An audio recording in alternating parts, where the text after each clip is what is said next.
Yeah, I'll just try and remember a few things about that. The dye of the killer, the colour of the killer, the dye, the day of the je kill, I kill, or you could say like, well, in French that would be je tue. Uh,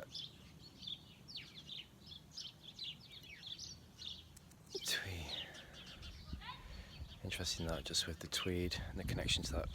Because yeah, the British Army stuff's really interesting there, especially that colour, that Jerry green, which actually would be like Al in, it's that kind of green in Kabbalah, it's like olive green, isn't it?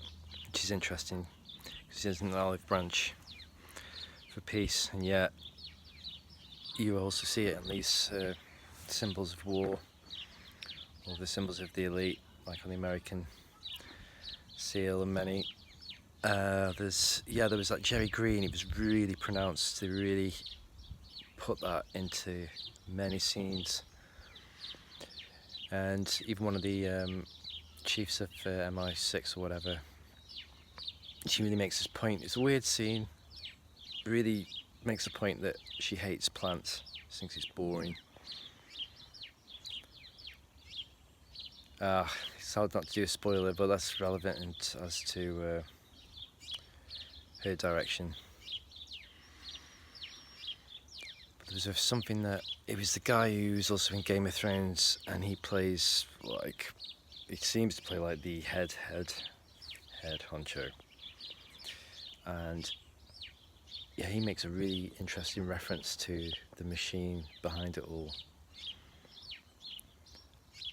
Again, it's just these, they really want like you to drill that home to you, some of these points.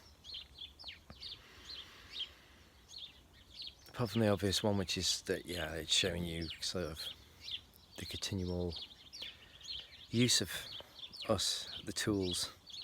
Because it makes the head honcho bad guy makes points like, oh yes, we should congratulate ourselves. And so all you've got is the money. It's actually the jackal who's got the skills. And all the way through, it shows it. There probably had been in other films, movies and series, but it really makes the point of cameos, or just all the way through there are bridges which are people for the jackal to just really get to his destiny. Even though he does terrible stuff, it's really about him. And even though these